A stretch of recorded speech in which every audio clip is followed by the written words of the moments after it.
자, 여기 이제 보면 관련된 문제를 이제 풀어볼게요. 자, 여기 이제 6번 문제 보세요. 자, 다음 지도를 보고 물음에 답하시오. 그리고 가지역과 관계없는 것은 이거 외에는 두 문제 더 있는데 여기는 관련된 문제들만 이제 제가 따로 편집을 해놓은 거예요. 그래서 그 중간에 있는 큰 요동반도 이쪽에 있는 위쪽에 있는 큰 강이 있죠.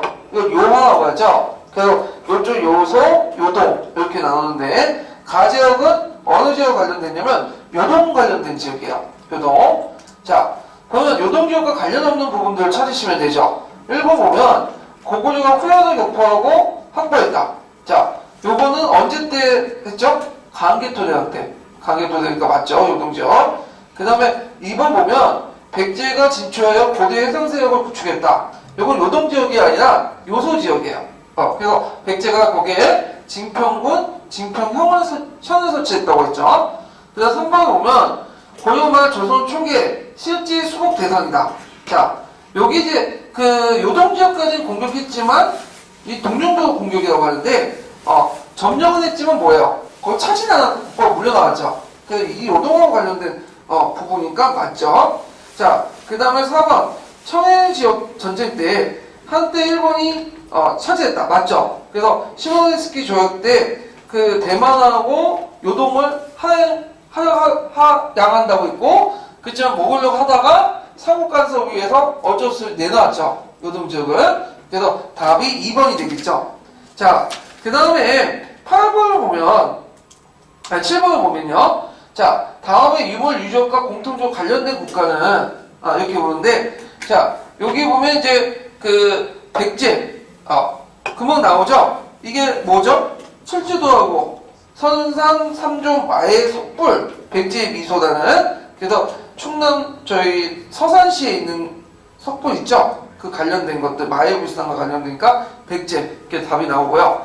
그 다음에 9번 문제 보죠. 8번 문제 보죠. 자, 요거는 이제 그 개도 국서와 관련된 문제인데 이게 아마 제일 어려운 문제일 거예요. 10년도 기출 문제인데 요거 풀려면 그 목표 일정도 봐야 돼. 어떤 분은 꾸셈 가지고 얘기를 하고 있는데 꾸셈에 관련된 그 정답과 관련된 근거가 있다 해가지고 얘기하는데 그 관련된 부분들은 고대에서 다 나와 있어요. 예, 그러니까 근거 얘기할 때 내가 지금 시험을 끝나고 나서 찾아보니까 보이는 것은 근거가 아니야.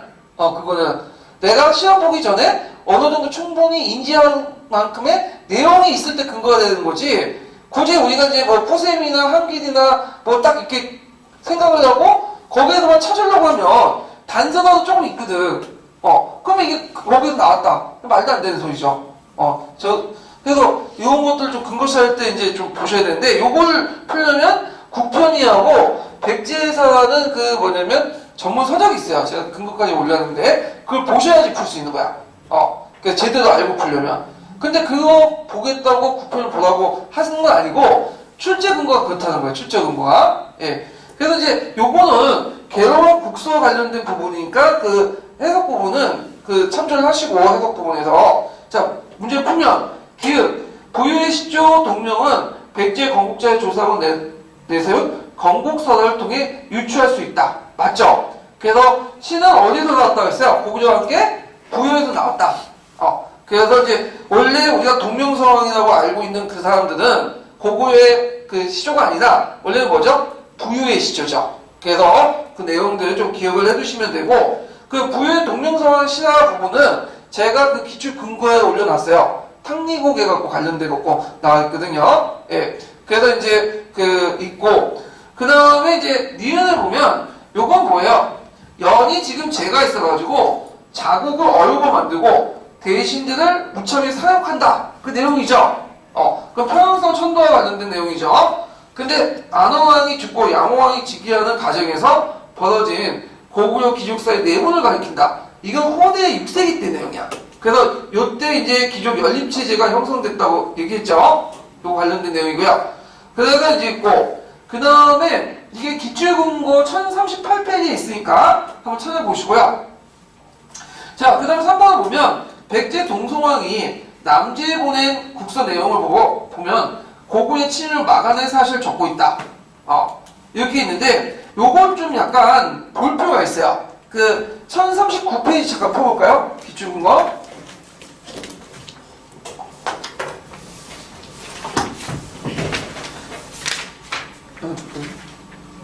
기출근거.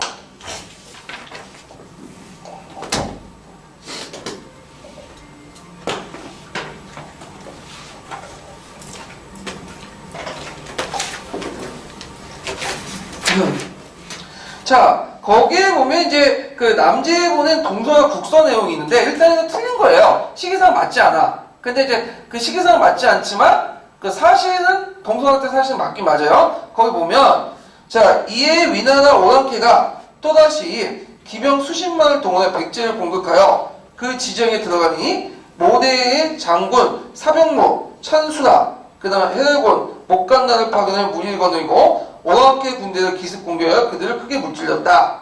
그래서 모대가 사신을 보내요. 이 모대라는 건 누구예요? 모대가 동서왕의 이름이에요. 그래서 사신을 보내서 포문을 올려서 지난 경호원에 허용이 잘 오수를 유의치지 않고 군사를 일으켜 거느리고 역습케 하여 밤에 번개처럼 기습 공격하니 홍리가 당하여 마치 바닷물 들꽃듯 붕괴되었습니다. 해갖고 요때 이제 그 북일을 쳐오신 사건들이 쭉 기술이 되어 있거든요. 근데 이게 백제가 북일을 쳐오셨다. 맞는 것 같지만 가만히 생각하면 말이 안 맞는 게 있어. 왜냐 북일은 어디예요? 저쪽 그 중국 북쪽에 있는 나라고 백제는 고구를 거쳐가지고 거야지 백제가 있는 거거든요. 그러면 요걸 어떻게 해석할 것이냐? 그러니까 지금 북이가 바다를 건너가지고 백제를 공격했다는 건데 요 내용을 보면 근데 이제 북이는 어떤 민족이죠? 네? 탁발족, 유목민족이고, 이들 해군력이 약하잖아. 근데 막대는 해군력을 동원해갖고, 당나라가 백제를 치는 것처럼 공격할 수 있느냐. 그리고 굳이 북이가 백제를 공격할 이유가 뭐가 있겠냐는 거야. 네. 그래서 요거에 대해서 이제 학계에서 여러 가지 이견이 있어. 이게 해석이 안 돼. 아무리 머리 굴려봤자. 그래갖고 어떤 사람은 이게 뭐라고 해석하냐면, 이건 북이가 아니라 고구려다. 이렇게 해석한 사람이 있어요. 그래서 이거 3번은 그 백제 동서왕의 남제 보낸 국서는 고구려 침공을 막아낸 셋을 적고 있다는 거는 이걸 북이가 아니라 고구려로 이렇게 잠못 적어가지고 고구려로 이제 침입해온 것을 북이로 잠못 적거나 아니면 이제 남제왕한테 좀 잘 보이려고 이렇게 쓴 거다. 이렇게 해석한 거야. 재해석한 거야. 3번 지문은. 근데 어떤 학자들은 이렇게 해석을 해요. 뭐냐면 이제 요소 상동서에 보면 대륙에 뭐가 있죠? 대륙백제가 있겠죠. 요소 상동 지역은 어디와 관련돼 있어요? 북이하고 국경선을 직접 뭐냐면 맞대 있으니까 북이가 백제 공격할 수 있겠죠. 그래서 이 요소 상동선의 어떤 진출설 뭐냐면 그 증명하는 근거가 돼. 이런 식으로 해석하면. 그래서 고대에서 미스터리 중 하나가 이게 뭐냐면 이 남제의 보낸 동서 국서 내용이야. 도저히 이게 지금 그 당시의 입장으로는 해석이 안 되거든. 이 내용이. 그래서 학계에서는 어떤 식으로 해석한다고요? 북이가 아니라 고구려를 해석해서 고구려가 백제를 침공한 거를 잠못 기록했거나 아니면 백제왕이 남제 그 항전 때 보낼 때 자기 공을 좀 떠보려고 그렇게 썼다. 이렇게 보고 있다는 거죠. 그렇지만 하여튼 이거는 시기적으로 안 맞아요. 그 뒤에 얘기고요. 예. 자, 그 다음에 이제 4번을 보죠. 4번을 보면 자, 고구려 백제사의 원한이 강개토대의 백제 침공이 본격적으로 시작되면 언급하고 있다. 아니죠. 이전에 누가 근초고왕하고 고구원왕이 한판 붙은 거. 그래서 그 내용이 있죠. 그래서 그 고국 그 원왕이 금구수원한테 잡아서 머리가 쳐냈다. 그러니까 잡아서 머리가 베어졌다. 그 내용이 있잖아요. 그래서 이거는 아니고 5번을 보면 당시 고구려는 북연의 멸망 과정에서 그 뭐냐면 그 생긴 갈등으로 북위와 관계가 끊고 남조와 유연의 연계와 북위를 압박하고 있었다. 이거 맞을까 틀릴까요? 예. 자, 요때 북연이 멸망할 때 풍시 세력이 고구려 왔다고 했죠. 그때 이제 그 북위가 그 뭐냐면 북연을 멸망을 시키려고 하니까 그 당시 그 뭐냐면 북연의 왕이 SOS 쳤어. 그래서 고구려가 이제 그 군대를 파견해서 그 당시 왕족들과 그 주민들 다 뭐예요? 소개했죠. 고구려 쪽으로. 예. 그때 근데 이제 북이는 그냥 가만히 보고만 있었다고 그래요. 예. 그 고구려가 또 강하니까. 예. 그래서 이때부터 한때 북연하고 북이 북연의 멸망 가는 과정에서 그때 이 망명 사건을 계기해 가지고 고구려하고 북이가 갈등을 빚었어.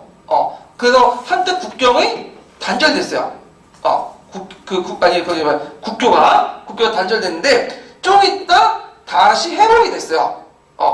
근데 이제 여기에서 뭐가 이제 틀렸냐면 요 계로왕이 국서가 쓰여질 당시에는 이미 뭐예요? 북이하고 고구려가 관계가 회복됐대요. 맞긴 맞는데 미묘한 차이, 한 10년, 20년 차이가 안 나거든요? 요걸 적어놓은 거야. 그러니까 사실은 맞아요. 그렇지만 요거는 그 뒤에 일을 적어놓은 거야. 계로국서 내용은. 예. 그래서 요 부분은 어디 나왔냐면 뭐냐면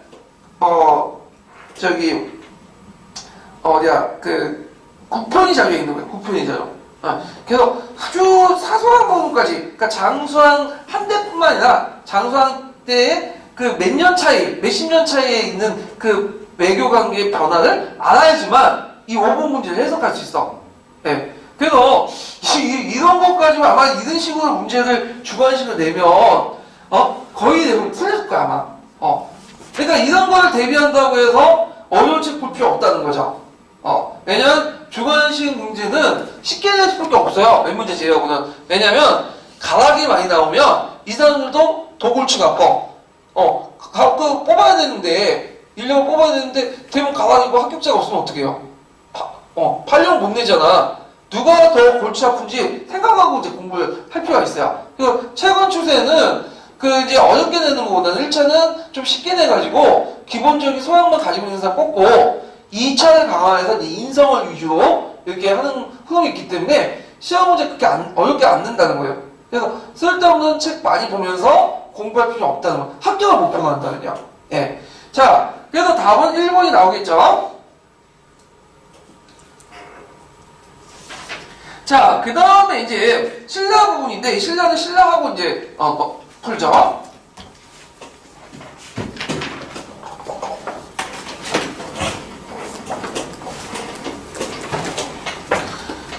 자, 신라로 넘어갈게요. 자, 신라는 이제 보면요. 신라도 이제 건국초기에는 세 개 왕통이 있었죠. 박씨, 석씨, 김씨. 이렇게 세 개 왕통이 있다가 나중에 네모난 때에 들어오면서 김씨세우가 정리되죠. 예. 그래갖고 이제 있는데, 이게 이제 특이한 게 뭐냐면, 백제와 고구려에 비해서 신라의 세 개 왕계통의 뭐냐면, 신라가 그대로 온전하게 남아있거든요, 지금요. 그래갖고 이제, 예전에 주보동 교수는, 누구야, 신라 사회가 좀 순진해갖고, 놔뒀다. 이렇게 이제 해석을 하는데, 제 생각에는 신라 사회가 순진했다고 보다는, 뭐냐면, 그때 김씨세력이 성립한 이후에도 박씨와 석씨세력이 남아있기 때문에 그들의 신화는 신화 수밖에 없었다. 이렇게 이제 보고 있어요. 자, 하여튼 세 개 계통이 있다가 4세기 때 김씨로 이렇게 통일됐다. 이렇게 좀 기억을 해두시면 되고. 자, 그 다음 건국은 삼국사기에 보면 이제 경제 산업 육촌에 의해서 발전돼서 신라는 나라가 세워졌고요. 그래서 이제 박혁거에 의해서 건국됐다. 이렇게 했는데, 포세미의 관점에 보면, 육촌이 처음부터 육부로 이렇게 변했다. 이렇게 얘기하거든요? 그거는 그 사람 생각이야. 혼자 생각이고, 학계에서 육부의 성립 시기를 보면, 예전에 말한 것처럼, 눌지왕 때, 5세기 말 정도, 왕권이 강화되면서, 왕권과 대항하는 과정에서, 6개 정치 집단이 형성됐다고 보고 있어요. 예, 학계에서는요. 예. 그래서 박혁거세는, 우리의 선조죠. 제가 지금 미양박씨인데, 미양박씨가 박혁거세가 시조예요. 그래서 있는데, 못 믿어. 그래서 민양박, 김해김씨 너무 많아. 그래서 조선 후기 때 쳤것들이 조고 바꾸면서 바꾼 걸로 생각하는데, 제 생각도 우리 조상들이 천민이지 않을까. 이렇게 이제 생각하고 있어요. 예. 천민으로 어때요? 가보개혁 이후에 세상이 다 바뀌어져가지고, 예. 자, 하여튼, 이들도 마찬가지로 이제 유이민 집단하고 그 당시 또 토착세력들이 이제 결합이 됐는데, 요때 유이민 집단들은 아마 고조선 계통이니까 보고 있어요. 그래서 이들은 뭘 가지고 있죠? 철기 문화를 가지고 있죠. 그래서 이제 이런 것들 이제 보시면 되고요. 그리고 후에 이제 석씨와 김씨세까지 결합되죠. 그래서 박석김에서 이사금을 선출해서 육부족 연맹체가 발전됐다. 그래서 되게 이사금을 칭했던 때는 어떤 때일까요? 되게 연맹왕국 시대라고 보시면 돼요. 박석김 세계 왕통이 교대로 뭐냐면 왕위를 했던 거 이렇게 보시면 되겠죠. 자, 그럼 신라의 왕호병천 과정을 보자. 되게 이제 신라와 백제와 고구려는 처음부터 끝까지 왕이에요. 근데 신라는 그 거서관, 차창호, 이사금, 마디간 그 왕의 칭호는 지중왕 때부터 이제 쓰는 거 이렇게 되는데, 그러면 백제하고 그러면 고구려는 고유의 칭호가 없을까요? 있었겠죠. 근데 기록이 없다 보니까 없어진 거야. 근데 이제 신라적 기록은 잘 남아있기 때문에 이런 것들이 지금 계속 이어진 거죠. 예. 그래서 이제 앞에 언급한 것처럼 백제 그 왕의 칭호는 삼국사에 상국 유사가 없지만 그 중국적 사서에 보면 뭐라고 했어요? 부여와 함께 어라라고 했죠. 예. 그래서 백제 왕의 고유 칭호가 있지만 지금 정확하게 삼국사기나 상국유사는 기록되어 있지 않다. 이렇게 이제 보시면 돼요. 자, 그러면 그 관련된 그 신라 왕호 변천 관련된 그 사료들 보면서 한번 좀 얘기를 해보죠. 천재교육 26페이지 보세요.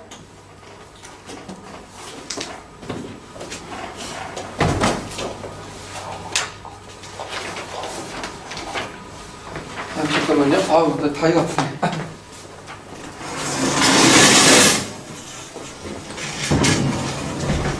혈액들이 다리가. 자, 먼저 사용했던 칭호가 뭐냐면 거서관이야. 그래서 이제 박혁거세라고 하죠. 거세라는 것은 이제 그 칭호인데, 자, 여기 이제 자료 1번에 보면 시조성은 박씨이고 이름은 헛거서다. 거서관은 진의 말로 왕이며 혹자는 기인하 부는 칭호다. 요때 간이라고 예전에 한번 얘기했는데, 한이라는 명칭은 뭐죠? 부족장이죠. 예, 칸의 그 음차한 것이 가나 간이야. 그렇기 때문에 요게 간이라는 부족장의 뜻이야. 족장, 군장의 우두머리 이런 뜻인데, 박혁거세 때는 신라가 어떤 단계였을까요? 국가발전 단계가 부족국가 단계죠. 초창기 때니까. 그 다음에 이제 차창홍하고, 근데 차창홍은 대표적인 남의 차창홍이에요. 그 차창홍은 방어 무당이라는 뜻, 웅이라는 뜻이 무당이라는 뜻이거든요. 그래서 이제 여기에서 볼 수 있듯이 재정일치라는 것을 볼 수가 있겠죠. 재정일치, 네, 무당, 제사장. 그래갖고 이제 거서관하고 차창홍 때 이제 그 내용들을 보면 되게 이제 재정일치에서 재정 분리로 넘어가는 단계라고 좀 보시면 돼요. 이 거서관과 차창홍 때 단계는. 그래서 거서관과 차창홍은 아직까지는 부족국가 이렇게 단계고요. 그 다음에 이사금인데, 이사금은 이제 유리 이사금이 즉위했다 해갖고 이사금 나오죠. 이사금의 원래 뜻은 이제 떡을 물어 시험해 보니까 유리의 치아가 많음으로 그를 맡은 이사금이 난다. 그래서 연장자라는 의미야. 연장자. 근데 이것도 많이 많아. 왜냐면 나이가 먹으면 이빨이 전혀 빠져가지고 줄겠죠. 그래서 그거는 그 삼국사에 있는 내용이고, 되게 2단계는 이제 고조선의 유임이 더 이주해서 선진 철기 문화를 널리 보급했고요. 그 다음에 그 새로운 집단들이 들어왔다고 보고 있어요. 그래서 그 새로운 집단들이 이제 그 뭐냐면 울산 간포방면에서 이제 들어왔다고 하는데, 그래서 이제 김씨나 석씨 집단이 새로운 이주민 집단이라고 보시면 되겠죠. 예. 그래서 연맹왕국적인 어떤 성격을 띠고 있다. 그래갖고 이제 요때 그 이사금의 의미는 계승자, 연장자, 사왕이라는 아들이 계승됐다는 그 계승자 의미고, 계왕은 그 왕이 유지했다가 계승했다. 이런 뜻을 이제 불렀다는 거죠. 그래서 요때부터 이제 부자상속이 이렇게 되고 있다고 보고 있는데, 실제 사료에 보면 꼭 부자상속만 이러는 게 아니야. 부족장끼리 뭐냐면 교대로 했고, 그 다음에 또 사이가 또 뭐냐면 계승하는 것도 있어요. 그래서 완전히 부자상속은 아니라 말만 그렇지 실질적으로는 그 뭐냐면 부족별로 이렇게 박씨, 석씨, 김씨가 뭐예요? 돌아가면서 왕이가 됐다. 이렇게 보면 돼요. 예. 자, 그 다음에 마립간인데, 마립간이라는 칭호는 그 사료에 볼 수 있듯이 언제 쓰여졌죠? 내무왕 때 쓴 거죠. 그래서 이제 그 마디베의 의미에 대해서 김대문이 이게 있는데, 김대문은 이제 신라 중대 때 진골 출신의 그 사람이죠. 그래서 한상긴이 여러 가지 하랑세기 같은 작품을 썼던 사람인데, 자, 마디베라는 건 방언이라는 건 말뚝인데, 자, 그 말뚝이 중심이 되어 신라의 말뚝 그 안에 배어졌다. 그러니까 예전에 이제 그 국가에서는 의자에 앉아갖고 말뚝에 앉았나봐요. 근데 이 말뚝 중에 큰 말뚝, 이게 뭐냐면 마디간이라는 뜻이죠. 말뚝 중에 그 앉아있는 큰 말뚝이라는 뜻, 이것이 마디간. 그러니까 큰 말뚝에 앉아있는 간이라는 뜻이야. 예. 자, 그래서 이제 있고, 왕이라는 거, 중국식 왕이라는 그 칭호는 언제 사용했죠? 지징원 때. 그래갖고 이제 중국식 왕을 사용해서 한화 정책이 있다. 요때는 이제 본격적으로 이제 뭐냐면 신라가 중국 문화 수용할 때야. 이렇게 이제 보시면 되고, 그때 국호를 지징원 때 뭘로 고쳤죠? 신라라는 국호를 사용했다. 근데 이거 국호 설치 보면 나중에 좀 얘기할게요. 하여튼 요 부분이 있었다. 그래서 좀 기억을 해두시면 되고요. 그래서 이제 신라의 왕호 변천은 단순히 왕호 변천에 끝나는 게 아니라 그때 맞는 신라의 정치 발전 구조하고 관련돼 있다. 그래서 거서관과 찬청 때는 부족 국가로서 뭐에는 뭘로 재정 일치해서 재정 분리로 이렇게 나가는 그런 가독이 있었고, 그 다음에 이제 이사금 시대 때는 연맹왕국 시대였고요. 그래서 마디간 왕 때는 중앙 집권을 하고, 특히 마디간 시기 때는 누굴 도움을 받아갖고 왕권을 강화시킬까요? 고구려 세력 때 도움을 받았고 왕권을 강화시켰다. 이런 것들을 이제 같이 알아두시면 될 것 같아요. 자, 그래갖고 그 의미들 1단계, 2단계, 3단계, 4단계 의미들 그 밑에 내용이 있으니까 보시면 되고요. 자, 내문왕을 보죠. 자, 학계에서 마찬가지 내문왕 때부터 삼국사학의 기록이 제대로 맞는다. 그러니까 그 전에 기록은 못 믿겠다는 풍토가 많아요. 이것도. 자, 내문왕을 보면, 자, 세대가 정부했는데, 김씨의 왕위 계승권이 확립됐고, 예전에 미초왕이 있었지만, 그 외에도 또, 이제 석씨, 김씨, 저희 박씨가 하다가 미초왕, 김씨의 왕위 계승권이 확립됐고요. 그때 누구의 도움을 받았다고 했죠? 고구의 도움을 받았다. 그래서 이제, 그걸 이제 볼 수 있는 게 호명인데요. 호명은 그 밑에 있죠. 그 보면, 호명, 왜 호명이냐면, 그, 호총이라는 게 있어. 호총. 호총인데, 그 호총에서 이제 그 호명이 발견됐거든요. 네. 그 호라는 것은 이제 뭐냐면 청동기 제사예요. 근데 그 호에 적혀있는 그 뒷바닥에 그 명칭이 적혀있다 해서 글자가 적혀있다 호명이라고 해요. 그래서 그 무덤을 호총이라고 해요. 호총. 자, 그럼 호명을 좀 볼게요. 그 밑바닥에 있는 내용 보면, 자, 을묘룡 국강상 강개토지 호태원 호읍시라고 있죠. 그래서 이제 을묘룡이라는 것은 뭐냐, 강개토 대왕이 죽은 뒤 3년째 되는 거야. 그러니까 이제 415년 장성 3년이죠. 그 다음에 국강상이라는 것은 뭘까요? 강개토 대왕의 장지 이름이죠. 그 강개토 대왕, 호우십은 뭐냐면 그 1년에 1년 번호야. 그래서 이제 호우를 만들 때 보통 우리가 보면 이제 제품에 넘버 1, 넘버 2 붙이잖아요. 근데 몇 번째 호라는 거예요? 10번째 호인 거야. 그러니까 이 말은 뭐냐면 강개토 대왕이 죽은 후에 이제 보통 3년 동안 횟수 3년 동안 빈장을 하고 빈내를 하고 무덤을 옮기잖아요. 그 무덤을 옮길 때 그 호라는 청동 그 용기를 만드는데 그 청동 용기를 여러 개 만드는데 몇 번째 청동 용기라는 거예요? 10번째 청동 용기라는 거야. 그것을 어디에 있다고? 호우촌에 있다는 거야. 그거는 고구려의 그 제사 용품이 신라에 묻혔다는 거는, 신라의 부적으로 묻혔다는 거는 어떤 의미가 있을까요? 고구려가 그 다음 신라에게 많은 영향력을 행사했고, 그 다음에 그 중국 고구려비문에 보면 심지어는 그 고구려의 부대가 어디까지 주둔했다고 했어요? 신라에 주둔했다는 걸 알 수가 있죠. 그만큼 그 고구려가 신라사에 상당히 영향을 끼쳤고, 신라가 고구려부터 선진 문화를 적극적으로 받아들였다는 거야. 그래서 예전에는 신라가 낙후되고 소박하고 그랬는데 이제 중국이나 고구려의 선진 문화를 받아들여서 선진 시스템을 쫙 깔았다는 거지. 그런 것들을 좀 기억을 해두시면 돼요. 근데 이제 신라 입장을 땐 이때의 기억이 상당히 안 좋았겠죠. 그러니까 삼국사기에서는 그걸 뺀 거지. 근데 그 강개토 대왕이나 일본석에 그게 남아있어요. 그 기록이. 자, 그래서 이제 그걸 당주라는 말에서 볼 수 있듯이 그 당시 이제 그 뭐냐면 고구려가 신라의 군대도 주둔했었다. 이것도 당이라는 것은 군대 군대 부대를 당이라고 하거든요. 당주는 군대 그 대대장 정도 이렇게 보시면 돼요. 자, 그 다음에 대수장이라는 의미의 마립간을 사용해서 왕권의 신장을 반영했고요. 그 예전에 기출문제 나왔죠? 42두를 고구려를 통해서 중국 전진과 고려함으로써 대외교섭을 일어났고, 이때 대외교섭을 일어났다는 건 뭐냐면 예전에 진안이라는 여러 국가들을 교섭권을 누구한테 일어났다는 거야? 신라를 통해서 일어나시켰다. 이렇게 보시면 되겠죠? 그 다음에 고구려를 도와서 외병을 격퇴하고요. 그 다음에 이제 고구려 동맹국과 함께 가야 지방을 공격한 것이 강개토 대응비에 나오죠. 예. 그리고 그 후에 이제 세상은 공짜가 없다고 고구려가 신라를 도와줬으면 그냥 도와줬겠어요? 그게 아니죠. 여러 가지 이제 뭐냐면 자기도 계산하에 도와줬고, 심지어 그 후에 고구려가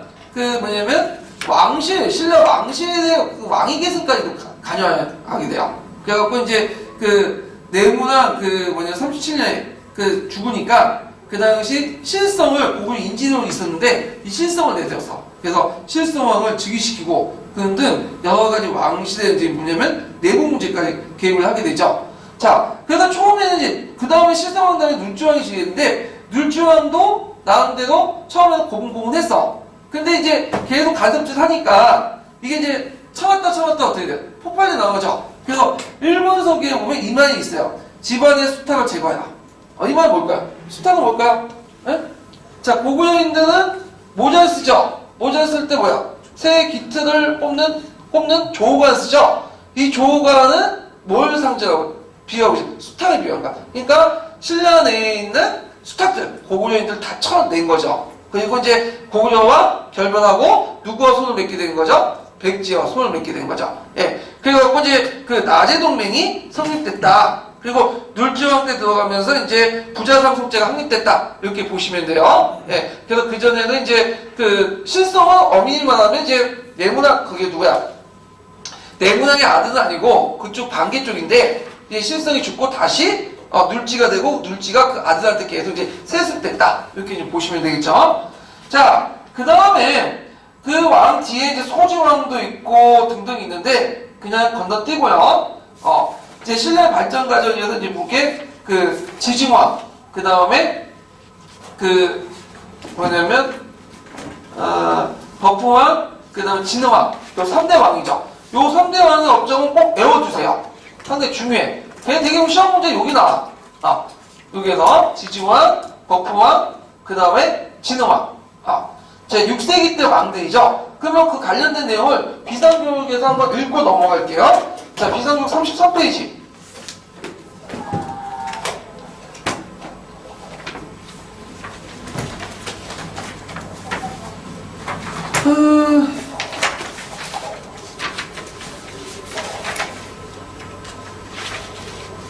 자, 여기 보면 지증왕, 덕왕, 진흥왕의 업적들이 쭉 나와 있어요. 한번 교과서에 어떻게 기술되어 있는가 한번 보고 넘어갈게요. 한번 읽어보죠.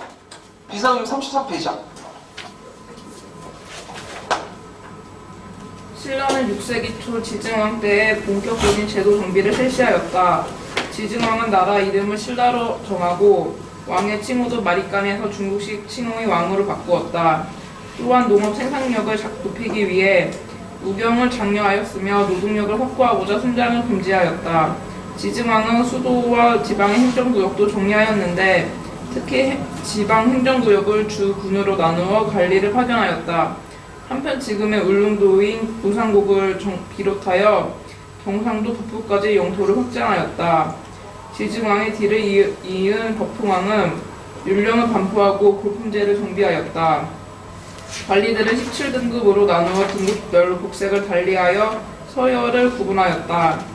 또한 병부를 설치하여 군권을 장악하고 김해 지역의 금강가야를 병합하였으며 권왕이라는 독자적인 연호를 사용하였다. 한편 버풍왕은 2차돈의 순교를 계기로 불교를 공인하여 사상적 통합을 도모하였다. 신라는 6세기 중반 진흥왕 때에 이르러 크게 팽창하였다. 진흥왕은 유능한 인재를 양성하기 위해 화랑도를 국가적 조직으로 개편하였다. 또한 백제 송환과 연합하여 한강 상류를 차지한 이후 다시 백제로부터 한강 하류 지역을 빼앗아 한강 유역을 모두 장악하였다. 이어 고령의 대가야를 병합하여 낙동강 유역을 차지하였으며 동해안을 따라 북쪽으로 함흥평야까지 진출하였다. 진흥왕은 이러한 영토 팽창을 대내외에 널리 알리기 위해 단양 신라 적성비와 창녕 척경비, 북한사 순수비, 황초령 순수비, 마운령 순수비 등의 비석을 세웠다. 예. 자, 그러면 지증왕을 보죠. 자, 지증왕이 이제 국호를 결정했는데, 국호를 뭘로 정했다고 했죠? 신라를 정했어. 근데, 그 신라 외에도 예전에는 여러 국호들이 있었어요. 그래서 보통 이제 자기들끼리 이제 부르는 국호가 있었겠죠? 그래갖고 이제, 근데 그 국호가 정확한 발음을 몰라. 왜 발음을 모르겠어요? 예. 한글이 없었으니까. 대개 보면 이제 한자를 적을 때는 그 음을 따서 음차로 적겠죠? 그래서 음차의 명칭이 비슷비슷한데, 대개 보면 선화벌라고 불렸기도 하고, 선화벌, 선화벌 이렇게 부르고 하고, 그 다음에 서야벌, 서벌, 세나, 사로 이런 여러 명칭도 있었고, 그 신라라는 명칭도 요 예전에 한자로 옮겨줄 때 이게 명칭 중에 하나였어요. 예. 그래서 신라가 국호가 6세기 때 처음 나온 건 아니에요. 이미 중흥 고구려 비문이나 강제토 대원 비문에 신라는 명칭이 나와. 근데 이제 이렇게 음차는 여러 뭐냐면 그 명칭에 불과했지만 나중에 이제 6세기 때 신라로 공식화 시켜버린 거야. 공식화. 그리고 예전은 그냥 단순 음차였는데 거기다 의미를 부여했죠. 한자 유교 경전을 보고 의미를 불렸어. 그래서 신라에서 의미는 왕의 업적이 날로 새로워졌다. 이게 신자고 나의 의미가 사방을 망라한다. 그런 뜻이거든요. 예. 그래서 원래 음만 있었던 것에 유교 경전의 의미를 따가지고 그냥 의미를 부여했다. 그러면 그만큼 이제 6세기 때 신라사에서 유교 경전이 그만큼 익숙해졌다는 거지. 그런 것들 발견하고, 그 다음에 여기에 좀 눈여볼 게 뭐냐면 사방을 망라하다. 사방을 망라하다는 게 의미가 뭘까요? 점점 신라가 이제 중앙 집권화 국가가 바뀌었다.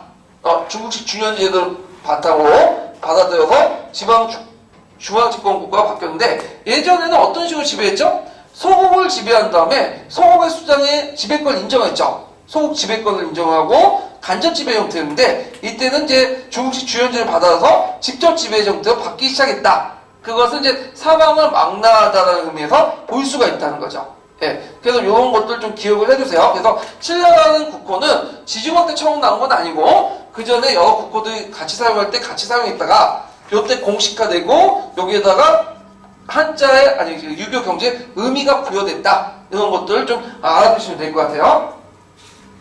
자, 그 다음에, 정치적으로는 마리까지도 이제 뭘로 바뀌었죠? 중국식 왕이라는 호칭을 사용했고, 아까 얘기한 것처럼 지방에 뭘 파견했다고 했죠? 군주를 파견하죠? 중국식 군현제도가 이제 실시됐죠? 예, 그래서, 있지만, 아직까지는 군사제도와 지방제도 병행했어. 이건 나중에 얘기를 할게요. 자, 그 다음에, 이사보를 파견해서 어딜 점령했죠? 우상국. 우상국 어디에요? 울릉도. 그래서 이제 울릉도를 점령했고, 그 다음에 이제 경제적으로 보면 우경을 장려했어. 우경을 장려해서 농업 생산을 반영했다고 돼 있는데, 그 전에 이제 소주왕 때 무슨 법을 했냐면 우차법 있어.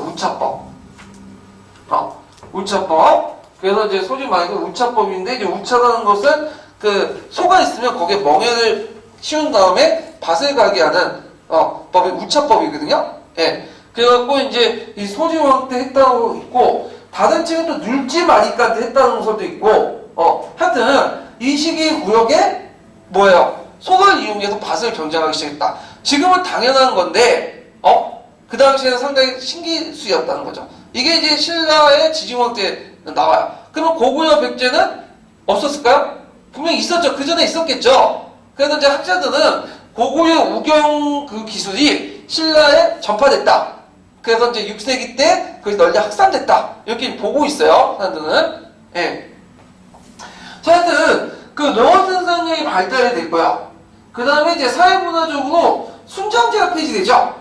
그래서 이제 지금 보면 이제 무덤을 파보면 되게 백제하고 고구려는 박장이야. 유물 유적이 좀 작아요. 순장이 없어. 근데 가야하고 신라 같은 순장을 했다고 하거든요. 이거 되게 후장이고, 근데 이때부터 이제 순장이 금지됐다. 순장을 왜 금지시킬까요? 일단 농업노동 확보, 그 다음에 이제 뭐가 널리 보급되기 시작하죠? 물론 공인되진 않았지만 불교가 널리 확산되면서 이 불교 내세가는 이제 그 윤회관이죠. 개세세상에는. 그러면서 이런 것도 있고, 불교식 어떤 인권 개념 이런 것들이 복합적으로 나타나서 이제 순장이 폐지됐다. 그 다음에 이제 상법법이 제정이 됐고요. 중국 문화를 이제 수용하게 하기 시작했다. 6세기 때부터 등등등 그 내용이 있으니까 좀 기억을 해두시면 될 것 같아요. 자, 법흥왕 때 보죠. 자, 법흥왕은 법흥이라는 의미는 그 시호가 아니죠. 이거는 뭐요? 법명이죠. 법흥은 법명, 지능과 마찬가지. 법명은 뭐예요? 불교식 왕명이야. 삼국유사에 보면 불교식 왕명이고, 그때 당시 불렸던 거예요. 그때 당시. 그래서 법흥왕, 지능왕, 그다음 선덕여왕, 진덕여왕 다 불교식 왕명이죠. 그래서 삼국사기에는 잠옥기록까지 뭐냐면 삼국사기 시호로 돼 있어. 죽은 후에 붙여진 명칭으로 돼 있어. 잘못된 거예요. 그거는. 이거는 법명이야. 그 당시 불렸던 불교식 왕명이죠. 자, 하여튼 법흥왕은 그 율령을 반포했죠. 율령을. 그래서 이제 율령을 반포해서 17간등 및 100간의 공복을 제정을 했다. 근데 이게 좀 아까 얘기한 17간등 제정과 관련된 것은 삼국사기에 뭐라고 적혀있냐면 유의사항으로 되어 있어요. 그건 잘못된 거예요. 네. 그거는 이제 울진 공평비에 보면 그 17강등 정비는 법흥왕 때 돼 있어요. 그래서 되게 교과서에는 그렇게 돼 있고, 그 다음에 골품제도를 정비할 거야. 이 골품제도 정비 내용은 이제 뒤에 좀 더 얘기하고요. 병벌을 설치했다. 그러니까 예전에는 이제 그 국가를 운영할 때 어떤 식으로 운영을 했냐면, 지금처럼 전문 간서가 있는 게 아니에요. 간청이 있고 간직이 있는 게 아니라 부족 단위로 이렇게 운영했어. 그래서 A 부족은 부사권을 장악하고, B 부족은 일반 행정을 장악하고, C 부족은 경제권을 장악하고. 그래서 국가의 업무들 구단위로 해가지고 나눠 가졌거든요. 근데 이게 비효율적이야. 그래갖고 전문 간청을 만들고 그 밑에 간직을 둬가지고 전문적으로 운영하는 게 낫겠죠. 그래서 최초의 간청이 생겼는데 신라사에 이게 병부예요. 병부. 그리고 그 후에 이제 차례차례 여러 간청들이 나왔다. 이렇게 좀 기억을 해두시면 되는데, 병부가 만들어진 것은 당연한 거죠. 왜 그러냐면 영토를 계속 확장하기 위해서는 뭐예요? 그 군사를 움직일 수 있는 전문성이 필요하잖아. 그러니까 이 전문성을 마련하기 위해서 이런 그 간청들을, 전문적인 간청들을 만들기 시작했다. 이렇게 좀 기억을 해두시면 될 것 같아요. 그래서 이제 군사권을 장악해서 병권을 일어나요. 효율적으로 통제해서. 예전에는 육부의 군대에서 각각 착취했었는데 이걸 최대한 왕권 밑으로 예속화시키려고 상당히 노력을 했다. 그런 것들 좀 기억을 해두시면 돼요. 그래서 이제 법흥왕 초기 때는 상당히 좀 왕권이 약했어요. 근데 이제 불교를 공인하고 율령을 반포하는 과정에서 왕권이 점점 어떻게 될까요? 강해지기 시작해요. 후기 때 들어가면. 그래서 되게 이제 울진 공평기 같은 경우에는 공동화교였거든요. 근데 그 법흥왕 말기 때 들어가면 이제 청천리 유적지 같은 데 보면 법흥왕 태왕, 법흥태왕이라는 명칭 붙여. 태왕이라는 건 뭘까요? 왕 중에 왕이죠. 그래서 그 당시에는 왕이라는 칭호가 꼭 왕만 썼던 게 아니에요. 부족장의 이제 수장도 왕이라는 칭호를 썼어. 그러니까 왕의 가치가 좀 낮았죠. 근데 이제 왕이라는 칭호보다는 태왕이라고 해서 한 단계 더 업그레이드한 칭호죠. 그러니까 왕의 여러 왕 중에 아니라 이제 왕들 중에 부족장의 수장 중에 더 수정을 총괄할 수 있는 왕이다 해서 태왕이라는 칭호를 써요. 그래서 법흥왕 말기 때 들어가면 왕권이 상당히 강해졌고, 이런 것들이 진흥왕 때 나타나죠. 그래서 진흥왕 때 보면 진흥왕 순수비 있죠. 거기 순수비에 보면 공동화교는 단독화교예요. 명령을 낼 때. 예, 왕 혼자 명령을 내는 단독화로 바뀌게 돼요. 예, 그래서 이 관련된 내용을 한번 읽어볼게요. 자, 33페이지 펴보세요. 그게 아까 비상규 33페이지 펴보세요.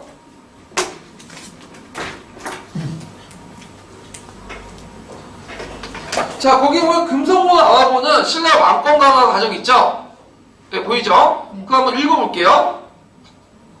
신라가 국가 체계를 정비해 나가는 과정은 신라 비문을 통해서도 확인해 볼 수 있다. 5세기 혹은 6세기 초에 세워진 것으로 추정되는 포항 냉수리 신라비에는 사유재산과 상속에 따른 분쟁에 대해 왕과 육부 출신의 귀족들이 합의한 내용들을 밝히고 있다. 이는 당시 신라에서 육부 사이의 합의에 따라 정치를 행하였고 각 부가 하나의 정치 집단으로 기능하였음을 보여준다. 자, 여기에서 볼 수 있는 게 무슨 학교라고 볼 수가 있죠? 공동학교. 그러니까 명령을 내릴 때 여러 명의 왕들이 합의해서 결정해갖고 내렸다. 그리고 요때 부라는 의미는 정치 집단의 의미다. 예, 부채제도는 입각해서 이제 보는 거죠. 예, 그 다음에요. 울친 봉평기 신라기에는 관등에 관한 내용이 보이기는 하나 아직까지는 국왕이 부에 소속되어 다른 고위귀족들과 동등한 자격으로 정책을 결정하였음을 알 수 있다. 그러나 6세기 진흥왕 시기에 세워진 단양신라 적성비와 명할산성 작성비를 살펴보면 왕이 각 부를 통솔하고 있으며 지방행정제도로서 군이 편성되어 중앙의 촌락지대가 강화되었음을 알 수 있다. 이를 통해 진흥왕 때에는 신라의 중앙집권체제가 완성되어 가고 있음을 파악할 수 있다. 자, 요때는 이제 그 단독학교가 나타난 거죠. 단독학교. 그래서 그 진흥왕 때 나오는 순수비나 그런 단양적성비는 단독학교 이런 것들로 나타났다. 그래서 버프왕 때가 가독이라고 보시면 돼요. 가독이도. 자, 그래서 이제 또 살펴보죠. 버프왕 때 내용을. 그 다음에 버프왕 때 특징이 뭐냐면 상대등을 설치했어. 상대등. 그러면 여기에서 좀 살펴볼게. 그 상대등 설치의 의미예요. 자, 원래 대등이라는 것은 진골귀족, 고위관리들 의미하는 거야. 그래서 거기 상자를 붙이는 대등 중에 제일 높은 사람들이라는 뜻이거든요. 그러면 학계에서 여러 가지 이제 의견이 있는데 첫 번째 의견은 뭐냐? 상대등 설치의 의미는 왕권 강화 정책을 하니까 불만이 많을 거 아니에요. 그에 대한 분마책 이렇게 볼 수가 있고, 두 번째로는 예전에는 귀족들의 우두머리가 누구였죠? 왕이었죠. 근데 이제 귀족들의 우두머리가 더 이상 아니라는 의미에서 귀족들의 대표를 상대등으로 설정하고 그걸 임명했다는 거죠. 그러니까 왕과 귀족을 구별시키면서 왕권을 강화시켰다. 그래서 따로 또 왕과 귀족을 차별화시킨다는 그런 의미에서 이제 볼 수 있다는 거. 예. 그래서 있고, 그 다음 세 번째로는 정사의 책임자를 상대등에게 짊어지게 함으로써 왕권을 강화시킨 거. 뭔가 정치적인 문제가 생기면 왕이 책임져야 되는데 그걸 누구한테 넘기는 거야? 상대에게 넘긴다. 그래서 이런 세 가지 의미가 있다라는 걸 좀 기억을 해주시면 될 것 같아요. 그래서 지금도 이런 세 가지 의견 중에 세 번째 의견 가운데서 영장에서 보면 지금도 대통령제에서 대통령의 실정들은 누구한테 책임지게 돼 있죠? 대통령이 아니라 총리가 책임지게 되죠. 예, 그래서 총리가 나가잖아. 분명히 자기가 잘못했는데 불구하고 총리가 나가 떨어진다는 거 아니에요? 그런 거 비슷하게 보시면 돼요. 예. 그래서 이런 상대등의 의미 좀 기억을 해주시면 되고, 이 상대등은 나중에 신라 하대에 들어가면 왕권을 능가해요. 그래서 신라 하대 왕들 보면 되게 순서가 상대등 다음에 뭐예요? 왕이에요. 그래서 상대등이 왕권을 능가하기 시작해. 그래갖고 이제 그 왕들이 이제 자기가 상대등 있다니 쿠데타 왕이 됐던 사람들이 상대등을 누굴 임명하면 일가 친족들 임명해요. 왜? 못 믿으니까. 그러다 보니까 이제 상대등이 못 믿는 일가 친족을 했는데 일가 친족들도 쿠데타를 일으켜서 왕권을 장악해. 그러니까 상대등의 그 임명 그 순서가 점점 허용 범위가 어떻게 점점 좁아지죠. 그러면서 점점 가계가 어떻게 될까? 분지해야 돼. 그래서 예전에 5대까지 갔는데 같은 집안 갔는데 3대, 2대 이렇게 나가고요. 그래서 상대등도 왕하고 아주 긴밀한 그 형제나 이런 사람들 임명을 해. 못 믿으니까. 그래서 왕계의 어떤 분지하의 어떤 그 지표로서 이런 걸 볼 수가 있다는 거죠. 그래서 이런 것도 좀 기억을 해두시면 되고요. 그 다음에 또 이제 본 게 뭐냐면 독자적인 연호를 사용했어. 건어. 그래서 중국과 대등한 국가임을 가시하는데 요것도 좀 알 필요가 있는 게 뭐냐면 건원이라는 게 뭐예요? 건원이는? 연호를 만들어. 연어를 만들었다는 거죠. 그래서 보통 이제 칭제 건원할 때 연어를 만들었다는 의미를 쓴 거죠. 누가 처음 사용했어? 이거 한무제가 쓰는 거야. 한무제가. 근데 말하자면 건어를 사용하는 건 연어를 만들었다. 그냥 연어를 만드는 게 연어야. 그러니까 좀 이렇게 동어방법적인 성격을 갖고 있는데 차한테는 건원이라는 용어를 사용했고, 그 다음에 이제 그 울지역 봉평주의를 건립했죠. 이거 뒤에 살펴보겠지만 여기에서 알 수 있는 것은 율령반포 사실 이런 것들은 이제 알 수 있다. 자, 그 다음 청천리 유적에서는 태왕이라는 것을 볼 때 지금 그 법화 말기 때는 이제 왕권이 되게 강화됐다 이렇게 볼 수 있고요. 그 다음에 또 법궁왕의 특징은 뭐죠? 불교를 공인했죠? 여러분들 알다시피 뭐예요? 2차 돈의 순교를 계기로 해서 불교를 공인했고, 그 다음에 이제 금강가를 봉합하고, 그 다음에 남조 양가 외교 관계를 수립하고요. 그 다음에 이제 영청 청제비나 울주 청천리 서식하고 다 이런 법화왕 때 이제 만들어진 거고요. 예. 청천리 서석은 법화왕 때 만들어진 거 아니고, 거기에 이제 태왕이라는 칭호가 나와 있어요. 요걸 얘기한 거예요. 예. 자, 그러면 그 법화와 관련된 내용을 한번 읽어볼게요. 지도서 256페이지 볼까요?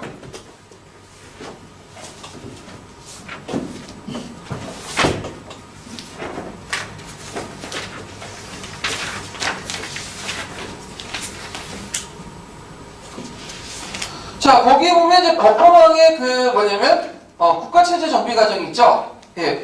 그래서 이제 이 법화왕 때 이제 그 말 그대로 중앙집권적 고대 국가 통치체를 말하는데 그 한번 읽어볼게요. 예. 법흥왕은 지증왕의 개혁 정치를 계승하여 중앙집권적 고대 국가의 통치 체제를 완비하였다. 법흥왕은 먼저 517년에 병부를 설치하여 군사권을 장악하였고 520년에는 17관등과 골품제도 등을 포함한 것으로 짐작되는 율령을 제정하여 왕을 정점으로 하는 국가 권력을 강화하였다. 또한 귀족회의의 주재자인 상대 등을 설치하여 귀족들의 이익을 대변하게 하였다. 이에 앞서 남부 지방을 순행하고 사벌주의 군주를 설치하는 등 대내적으로 체제를 정비하여 왕권을 강화하였다. 아울러 527년에는 2차 돈의 순교를 계기로 귀족들의 반대를 물리치고 불교를 국교로 공인함으로써 왕권을 중심으로 하는 중앙집권적 고대 국가 형성의 이념적 기초를 만들었다. 대외적으로도 일찍이 백제를 통해 중국 남조의 양나라와 수교하였으며 금관 가야를 병합하여 낙동강 유역을 확보하였다. 이러한 대내외적인 체제 정비를 토대로 국력이 신장된 신라는 536년에 건원이라는 독자적인 연호를 사용하였다. 이후 신라의 거의 모든 왕들은 자기의 독자적인 연호를 가지게 되었다. 동아시아의 전통사회에서 중국의 주변 국가가 중국 연호를 사용하지 않고 자기 연호를 사용하였다는 것은 일단 중국과 대등한 입장에서의 국가임을 자각한 자주의식의 표현이라는 데 역사적 의미가 있다. 524년에 건립된 봉평신라비는 이와 같은 법흥왕대의 국가체제 정비를 보여주는 중요한 유물이다. 자, 그래서 법화왕 때 사용한 연호들이 계속 이제 그 중국과 이제 당나라와 이제 그 조공채권 관계 맺을 때까지 사용했는데, 이 중국 그 신라 독자적 연호를 사용한 것에 대해서 누가 제일 비판했냐면, 삼국사기에 쓴 김부식이 비판했어요. 어떻게 조그만 나라가 지 주제도 모르고 어떻게 연호를 쓰냐 하면서 비판한 내용도 있는데, 자, 하여튼 이런 내용도 좀 기억을 해두시면 되고, 진흥왕을 보죠. 진흥왕 때 이제 보면 이 진흥왕은 7살 때 즉위했어요. 그래갖고 그 어머니인 지소태우가 한동안 이제 섭정을 했거든요. 그리고 진흥왕은 근친혼을 해가지고 법흥왕의 외손자죠. 그래갖고 이제 되게 계보가 복잡해. 그래서 이제 있는데 진흥왕 예전에 한번 저 역사전을 보다가 그 최초로 수령 참정했던 사람을 이제 뭐냐면 지소태우라고 이렇게 얘기를 하더라고요. 그 최태근 선생님이 그 역사 사실 틀렸죠? 누구죠? 그 고구려의 태조왕이 몇 살 때 즉위했어요? 7살 때 즉위했잖아. 그때 부효태후가 섭정을 했거든요. 예, 그 이전에 이미 있었어. 예, 좀 뭐 중요한 건 아닌데 갑자기 그 얘기를 하니까 생각이 나갖고 얘기하는 건데, 자, 그 진흥왕의 업적 중에 하나가 한강유역을 점령한 거죠. 그때 나제동맥 120년 동안 유지된 나제동맥이 결렬됐고, 이때 이제 그 고구려 백제 사이에 이제 싸우고 있으니까 중간에 틈을 따서 어부지를 얻었다고 보시면 돼요. 지네끼리 치고받고 싸울 때 둘 다 나가 떨어질 때 공격을 해갖고 얻은 거죠. 자, 거기에 이제 김무력을 이제 신주를 설치해서 김무력을 이제 장관 임명을 했고, 그 다음에 이제 낙동강 유역을 이제 점령하죠. 대가역을 이제 병합을 하죠. 이 대가역 병합 이전에 무슨 전투가 있었어요? 간산선 전투가 있었죠. 간산선 전투 때 대가야가 누구 편을 들었죠? 백제 편을 들었죠. 줄을 잘못 써가지고 이제 공격을 당해갖고 멸망을 했다. 그 다음에 이제 고구를 공격해갖고 그 지도에 보면 어디까지 공격하냐면 그 한경도 북부까지 공격해요. 그래갖고 거기에 이제 비열줄을 이제 설치했다고 하거든요. 그리고 거기에 이제 마오령비하고 함초령비도 세우고 하는데, 양쪽과 와우정비에서 볼 수 있는 게 뭐냐면 일종의 그 미작설이야.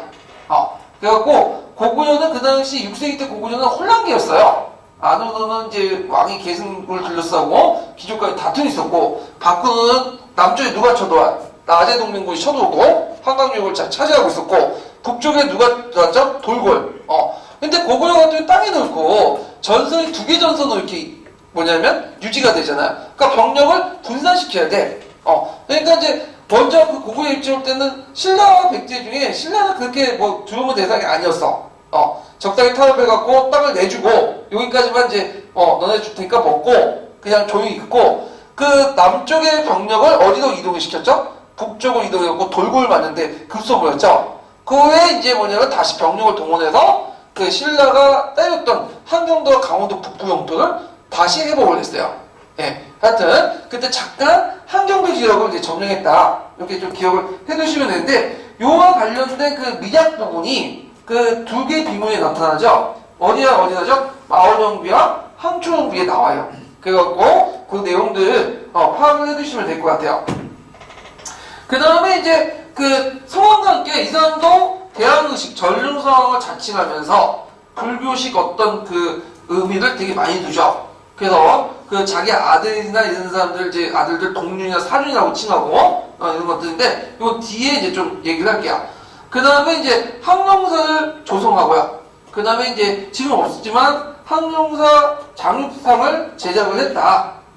그래서 대규모 이제 왕권을 강화시키려는 그 목적을 했다. 이렇게 보시면 되겠죠. 그 다음에 또 하나 특징은 뭐냐면 태자제도를 이제 성립했어. 태자제도. 그래갖고 이제 여기 안 나있네. 태자제도를 이제 성립을 해서 그 아들이었던 첫 번째 아들이 누구죠? 네, 동률이죠, 동률. 그래서 태자 임명했는데 그 동률이 갑자기 죽었어. 그래서 4년 넘어가는데 동률이 죽은 이유에 대해서 이제 하랑세계에 보면 그 진화왕이 그 첩에 있는데 그 아버지 첩을 이제 가나려고 이제 답을 넣다가 개한테 물려서 죽었다고 이제 나오거든요. 좀 황당한데 하여튼 그게 있어. 동률이 그런 식으로 죽었죠. 아버지 여자를 탐하다가 개한테 그 개한테 물려서 죽었다. 하랑세계에 나와 있는 내용인데요. 자, 하여튼 있고 그 다음에 이제 또 특징이 뭐냐면 그 업적이 이제 좀 보면요.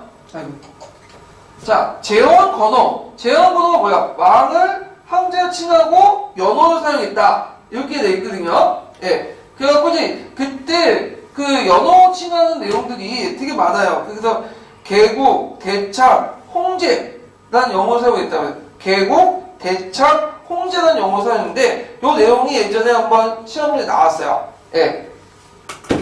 자, 그 다음에 여기 또 보면 이제 그 뭐냐면 거제와 국사를 펼쳐냈죠. 그때. 예. 그래서 이제 진골 중심의 이제 뭐냐면 역사책을 펼쳐냈다고 하는데 그 진골 중심의 역사책을 펼쳐냈고 원래는 진골과 성관한 개념이 내문학 이후부터 나온 개념이거든요. 근데 그 전에 왕들까지 다 뭘로 칭한 거야? 성골로 칭했다는 거죠. 예. 그래갖고 이제 있고 그